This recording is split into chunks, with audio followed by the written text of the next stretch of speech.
नमस्कार दोस्तों। तो हम लोग कंप्लीट कर रहे थे घटना चक्र की पूरी सीरीज, और इस सीरीज में आज हम लोग बात करेंगे पॉलिटी की। अब यहाँ पे देख पा रहे हैं आप लोग घटना चक्र की 20 नंबर टॉपिक महान्यवादी और सीएजी से संबंधित है। इसमें हम लोग यह जानने का प्रयास करेंगे सबसे पहले थ्योरी पोर्शन को, और उसके तत्पश्चात लगभग 40 के आसपास क्वेश्चन भी हम लोग यहाँ पे सॉल्व करेंगे, जो विगत स्टेट पीसीएस और यूपीएससी एग्जाम में पूछे भी गए हैं। तो चलिए एक कदम सफलता की ओर हम लोग आगे बढ़ते हैं। तो यहाँ पे सबसे पहले बात की करेंगे हम लोग महान्यवादी की, अटॉर्नी जनरल ऑफ इंडिया। अगर इसकी बात किया जाए यहाँ पे, तो भारत सरकार के एक सलाहकार के रूप में कह सकते हैं, या फिर इसके भारत सरकार का जो प्रमुख वकील होता है खासकर सुप्रीम कोर्ट वगैरह में, वो काफ़ी इम्पोर्टेंट रोल प्ले करता है। इसका दो पद हो गया, एक तो सलाह देने का काम हो गया, और उसके तत्पश्चात भारत सरकार के एक वकील के रूप में भी कार्य करेगा। दूसरी बात करें यहाँ पे सीएजी की, तो कंप्ट्रोलर जनरल ऑफ इंडिया के रूप में इसे जाना जाता है। काफ़ी इम्पोर्टेंट यहाँ पे पद है। इसकी अगर कार्यों की यहाँ पे बात किया जाए, तो देखिए बिल्कुल केंद्र और राज्य सरकारों की पूरा का पूरा मैंने लेखा जोखा जो होता है उसको ऑडिट करना, ये भी बहुत इम्पोर्टेंट पद है। अब इसी से संबंधित आइए कुछ बातों को हम लोग यहाँ पे जानने का प्रयास करते हैं। कह रहे हैं यहाँ पे कि भारतीय संविधान के तहत भारत के महान्यायवादी के पद का यहाँ पे प्रावधान किया गया है। महान्यायवादी देश का सर्वोच्च विधि अधिकारी होता है। देखिए यहाँ पे कानून से संबंधित पूरी तरीके से अनुच्छेद 76 सब आर्टिकल 1 के अनुसार राष्ट्रपति उच्चतम न्यायालय का न्यायाधीश नियुक्त होने के लिए अर्हित किसी व्यक्ति को भारत का महान्यायवादी नियुक्त करेगा। अनुच्छेद 76 सब आर्टिकल 2 के अनुसार महान्यायवादी का यह कर्तव्य होगा कि वह भारत सरकार को विधि संबंधी ऐसे विषय पर सलाह दे और विधिक स्वरूप के एक ऐसे अन्य कर्तव्यों का पालन करे जो राष्ट्रपति उसको समय समय पर, ध्यान रखिएगा, समय समय पर टाइम टू टाइम उसको निर्देशित करे या उसको सौंपे। अनुच्छेद 76 सब आर्टिकल 3 के अनुसार इसे अपने कर्तव्यों के पालन में भारत के राज्य क्षेत्र में सभी न्यायालयों में सुनवाई का पूरी तरीके से देखिए अधिकार होगा। अभी मैंने बताया था सुप्रीम कोर्ट के लेके, लेकिन इसके अलावा ये कहीं भी किसी भी न्यायालय में किसी भी कोर्ट में इसको सरकार के द्वारा भेजा जा सकता है। अनुच्छेद 76 सब आर्टिकल 4 के अनुसार महान्यायवादी राष्ट्रपति के प्रसाद पर्यंत यहाँ पे पद धारण करेगा। अब देखिए यहाँ पे एक शब्द है प्रसाद पर्यंत, अर्थात राष्ट्रपति के अंतर्गत ये जो काम करेगा राष्ट्रपति ही इसकी एक तरीके से कह सकते हैं कि नियुक्ति के संदर्भ में इसे आप समझ सकते हैं, बिल्कुल प्रसाद पर्यंत। राष्ट्रपति जब चाहेगा तब इसको क्या कर सकता है, ठीक है, निकाल सकता है। बिल्कुल यहाँ पे प्रसाद पर्यंत मतलब समझ रहे हैं ना, एकदम प्रसाद, जिसको मन करेगा देंगे, जिसको मन करेगा नहीं देंगे। और ऐसा पारिश्रमिक प्राप्त करेगा जो राष्ट्रपति यहाँ पे अवधारित करे। अब यहाँ पे जो पारिश्रमिक शब्द दिया है बिल्कुल उसके वेतन को यहाँ पे निर्धारित कर रहा है। इसे संसद के दोनों सदनों की कार्यवाही में शामिल होने का अधिकार है, लेकिन मतदान एक किसी भी कीमत पर, ध्यान रखिएगा, मतदान इसको देने का अधिकार नहीं है। इसे एक संसद सदस्य की तरह सभी भत्ते एवं विशेष अधिकार मिलते हैं। अनुच्छेद 165 सब आर्टिकल 1 के अनुसार प्रत्येक राज्य का राज्यपाल उच्च न्यायालय का न्यायाधीश बनने की योग्यता धारण करने वाले किसी व्यक्ति को महाधिवक्ता एडवोकेट जनरल यहाँ पे नियुक्त करता है। वह राज्य सरकार को कानूनी विषयों पर परामर्श देता है। वह राज्य सरकार का प्रथम विधिक सलाहकार भी होता है।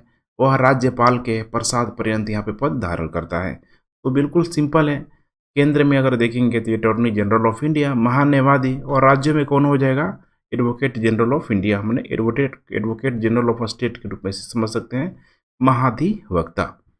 अब नेक्स्ट है यहाँ पे बात करते हैं हम लोग महालेखा परीक्षक की, कैग की हम लोग बात करते हैं। तो इसका जिक्र किया गया है आर्टिकल 148 सब आर्टिकल 1 के अनुसार भारत का एक नियंत्रक महालेखा परीक्षक होगा जिसको राष्ट्रपति नियुक्त करेगा, तथा यह अपने पद से केवल उसी रीति एवं आधारों से हटाया जाएगा जिस रीति एवं आधारों से उच्चतम न्यायालय के न्यायाधीश को यहाँ पे हटाया जाता है। तो बिल्कुल सिमिलरिटी है, इतना आसान नहीं है, काफ़ी एक लंबी प्रक्रिया होती है इनको हटाना। बिल्कुल एक, ठीक है, आप देख पा रहे हैं जिस तरह का पद है कैग का, उसको हटाना इतना आसान नहीं है। अनुच्छेद 141 सब आर्टिकल 4 के अनुसार नियंत्रक महालेखा परीक्षक अपने पद पर न रह जाने के पश्चात भारत सरकार के या किसी राज्य की सरकार के अधीन किसी और पद का पात्र यहाँ पे नहीं होगा।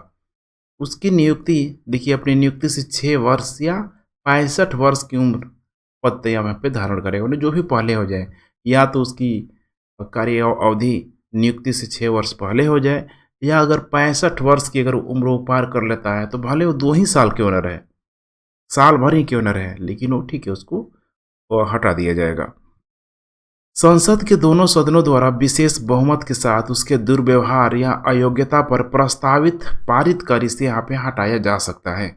इसका लोक लेखा समिति का आंख व कान इसको कहा जाता है, क्योंकि देखिए पूरे तरीके से समझ रहे हैं ना, वित्तीय मामलों की एक तरीके से कह सकते हैं ऑडिट करने वाला, जांच करने वाला, लेखा जोखा करने वाला, चाहे हम लोग केंद्र की बात करें चाहे हम राज्यों की बात करें। अनुच्छेद 151 सब आर्टिकल 1 के अनुसार भारत के नियंत्रक महालेखा परीक्षक के संघ के लेखाओं संबंधी प्रतिवेदनों को राष्ट्रपति के समक्ष यहाँ पे प्रस्तुत किया जाएगा, जो उनको संसद के प्रत्येक सदन के समक्ष रखवाएगा। अनुच्छेद 151 सब आर्टिकल 2 के अनुसार नियंत्रण महालेखा परीक्षक के किसी राज्य के, याद रखिएगा, किसी राज्य के लेखाओं संबंधी प्रतिवेदनों को उस राज्य के राज्यपाल के समक्ष यहाँ पे प्रस्तुत किया जाएगा, जो उनको राज्य के विधानमंडल के समक्ष यहाँ पे रखवाएगा। डॉक्टर BR अम्बेडकर ने कहा था कि नियंत्रक महालेखा परीक्षक भारतीय संविधान के तहत सबसे महत्वपूर्ण अधिकारी होगा। संसद द्वारा महालेखा परीक्षक माने कर्तव्य शक्तियाँ एवं शर्तें अधिनियम 1971 को यहाँ पे और इसे प्रभावी बनाया गया है। इस अधिनियम को 1976 में केंद्र सरकार के लेखा परीक्षा से लेखा को अलग करने हेतु संशोधित किया गया।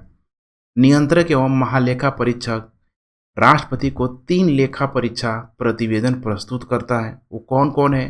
प्रथम है विनियोग लेखा पर लेखा परीक्षा रिपोर्ट, दूसरा है यहाँ पे वित्त लेखाओं पर परीक्षा रिपोर्ट, और तीसरा है यहाँ पे सरकारी उपक्रमों पर लेखा रिपोर्ट। राष्ट्रपति इनको संसद के दोनों सदनों के सभा पटल पर रखवाता है, जो भी लोकसभा राज्यसभा की बात की जा रही है। इसके उपरांत लोक लेखा समिति इनकी जांच करती है और इसके निष्कर्षों से संसद को यहाँ पे अवगत भी कराती है। आइए अब इसी से संबंधित हम लोग कुछ MCQ को यहाँ पे सॉल्व करते हैं। पहला यहाँ पे भारत सरकार को कानूनी विषयों पर यहाँ पे कौन परामर्श देता है? अभी हम लोगों ने देखा था अटॉर्नी जनरल ऑफ इंडिया। अब यहीं देखिए थ्योरी पोर्शन को कंप्लीट करने के बाद नीचे आपको कोई समस्या नहीं आएगी, तो इसका जिक्र किया गया अनुच्छेद 76 सब आर्टिकल 2 के अनुसार। नेक्स्ट, निम्नलिखित में से कौन राष्ट्रपति के प्रसाद पर्यंत अपना पद धारण करता है? भारत का महान्यायवादी अटॉर्नी जनरल ऑफ इंडिया को राष्ट्रपति के द्वारा अपने प्रसाद पर्यंत पद पर वो ठीक है पद धारण करता है। नेक्स्ट, भारत के महान्यायवादी को कैसे यहाँ पे नियुक्त किया जाता है? अब देखिए संसद द्वारा, राष्ट्रपति द्वारा। अब यहाँ पे देखिए महान्यायवादी, इसकी जो नियुक्ति है मैंने बताया था प्रसाद पर्यंत राष्ट्रपति के द्वारा किया जाता है। निम्नलिखित में से किसे भारत सरकार का प्रथम विधि अधिकारी यहाँ पे समझा जाता है? विधि अधिकारी समझा जाता है महान्यायवादी को।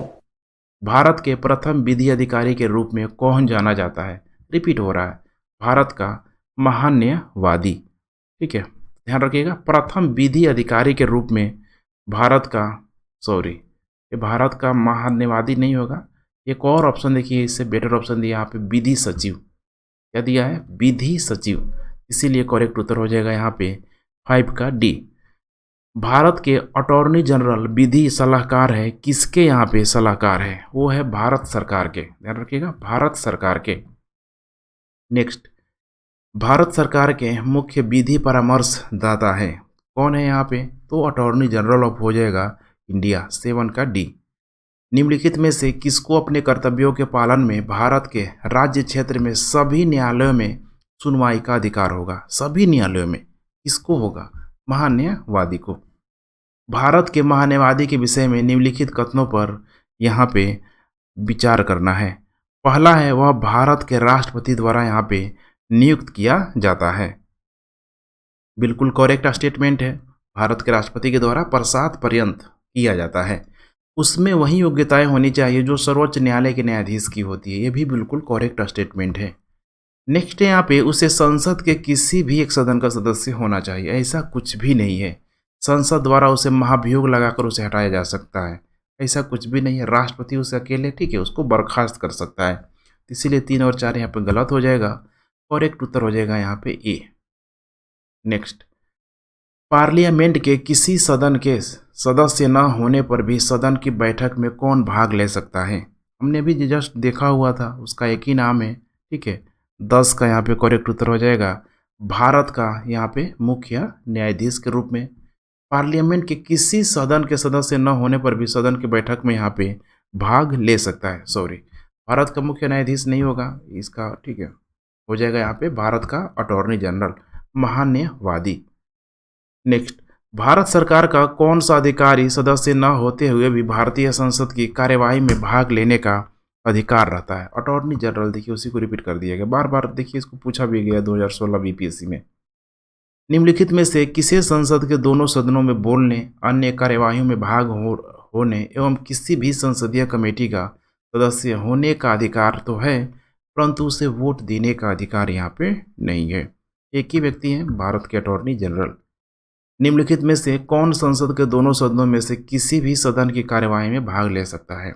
अब यहाँ पे देखिए 2 ऑप्शन दिया है, एक महाधिवक्ता दिया है और दूसरा दिया है यहाँ पे महान्यायवादी दिया है। तो राज्यों में हो जाएगा सॉलिसिटर जनरल महाधिवक्ता, केंद्र में हो जाएगा महान्यायवादी, इसीलिए करेक्ट उत्तर हो जाएगा यहाँ पे डी। नेक्स्ट, एक गैर सदस्य के रूप में संसद के किसी एक सदन की कार्यवाही में भाग ले सकता है। कौन भाग ले सकता है? महान्यायवादी भाग ले सकता है। निम्नलिखित में से किसे संसद को संबोधित करने का अधिकार प्राप्त है? अब ठीक है, क्या बोलते हैं कि संबोधित बोल रहा है, कौन यहाँ पे संबोधित कर सकता है? तो हो जाएगा भारत का महान्यायवादी। नेक्स्ट, निम्नलिखित कथनों पर यहाँ पे विचार करना है। तो लोकसभा की कार्यवाही में भाग ले सकता है भारत का महान्यायवादी, बिल्कुल सही है।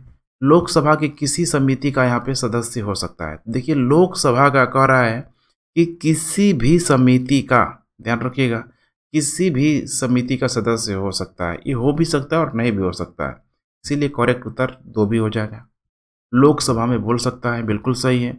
लोकसभा में मतदान कर सकता है, वो मतदान नहीं कर सकता है चाहे लोकसभा में हो चाहे वो राज्यसभा में हो, इसीलिए करेक्ट उत्तर हो जाएगा 16 का सी।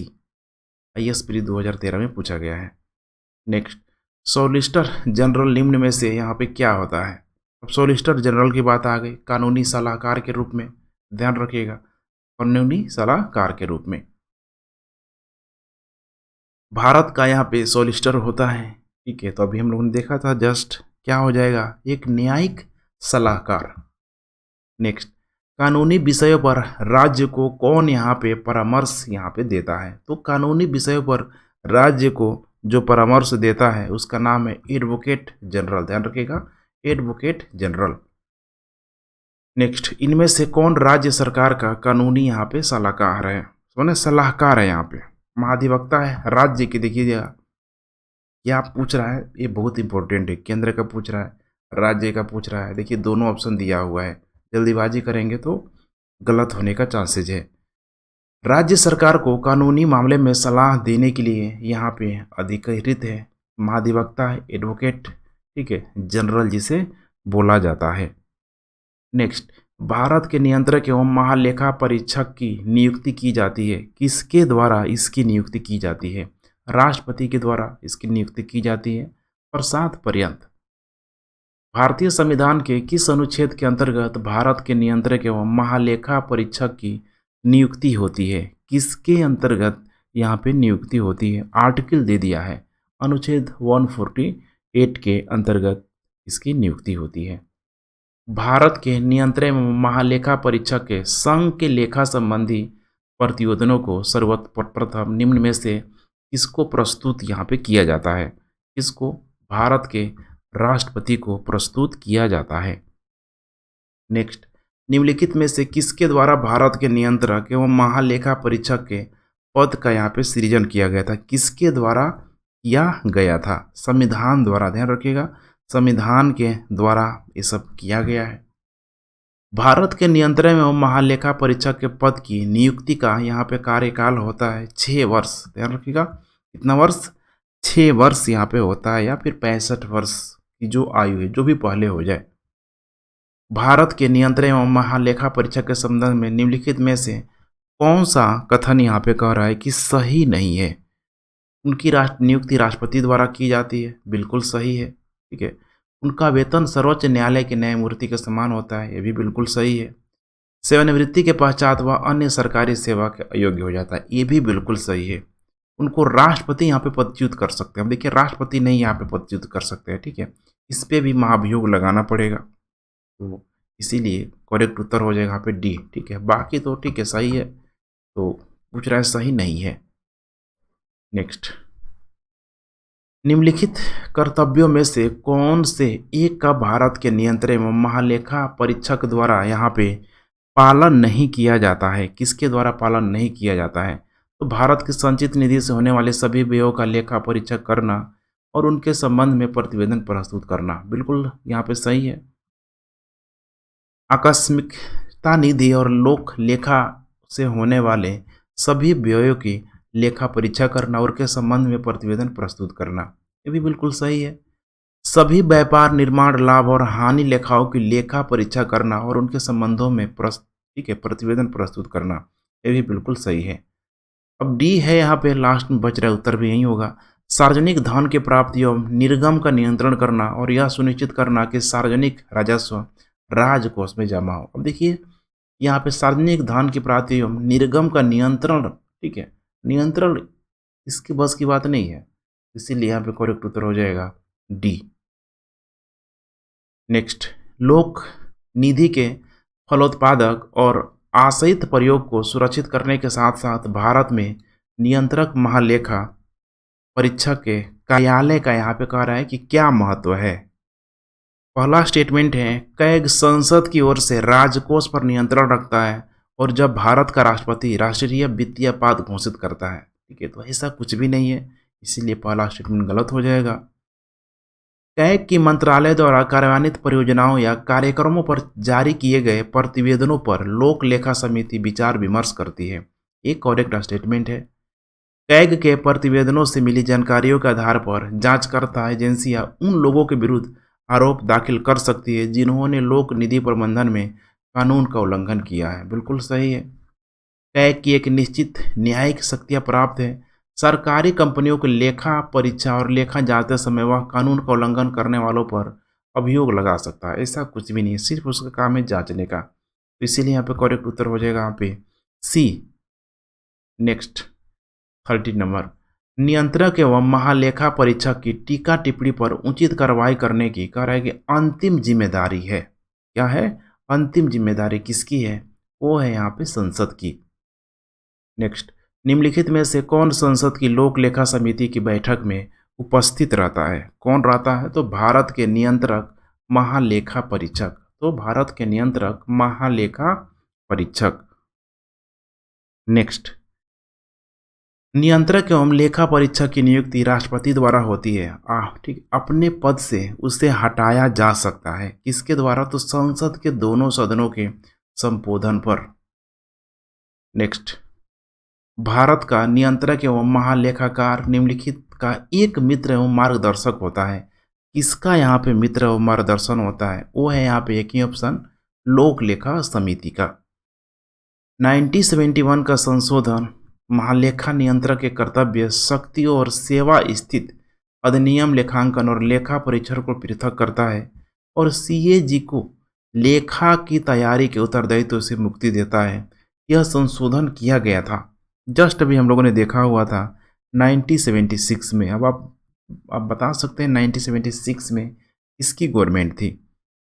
नेक्स्ट, निम्नलिखित कथनों पर यहाँ पे विचार करना है। पहला स्टेटमेंट है, भारत में राज्य के महाधिवक्ता की नियुक्ति भारत के राष्ट्रपति द्वारा संबंधित राज्य के राज्यपाल की अनुशंसा पर की जाती है। राज्य के राज्यपाल की अनुशंसा पर यहाँ पे की जाती है, बिल्कुल है, ठीक है, गलत है, ऐसा कुछ भी नहीं है।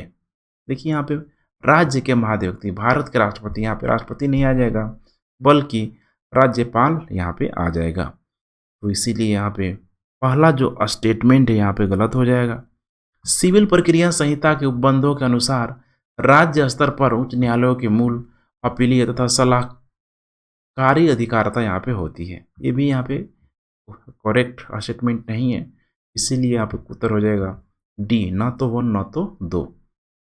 लोक निधि का अभिभावक किसे कहा जाता है? तो लोक निधि का अभिभावक कहा जाता है नियंत्रक एवं महालेखा परीक्षक को। नेक्स्ट, भारत के सीएजी नियंत्रक एवं महालेखा परीक्षक कार्य करते हैं। क्या कार्य करते हैं? देखिए यहाँ पे लगभग 3 स्टेटमेंट यहाँ पे दिया हुआ है, तो इस पे करेक्ट उत्तर हो जाएगा लोक वित्त संरक्षक के रूप में भी कार्य करते हैं। नेक्स्ट और लास्ट भी है, निम्नलिखित में से कौन सा विकल्प यहाँ के गलत है? लोक वित्त सरकार के वित्तीय क्रियाकलापों का अध्ययन है, इसके अंतर्गत आते हैं। क्या अंतर्गत आते हैं? तो व्यावसायिक बैंकों के कार्य का निष्पादन, ध्यान रखिएगा, व्यावसायिक बैंकों के कार्य का निष्पादन। चलिए फ्रेंड्स, आज का MCQ प्लस थ्योरी यहीं कंप्लीट होता है। नेक्स्ट टॉपिक हम लोग ठीक है कल देखेंगे। And thanks for watching. जय हिंद।